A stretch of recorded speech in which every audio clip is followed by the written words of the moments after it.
వివరించుట నా బ్రతుకు చాలదయ్యా.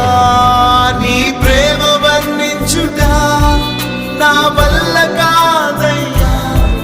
నీ కృపని వివరించుట నా బ్రతుకు చాలదయ్యా.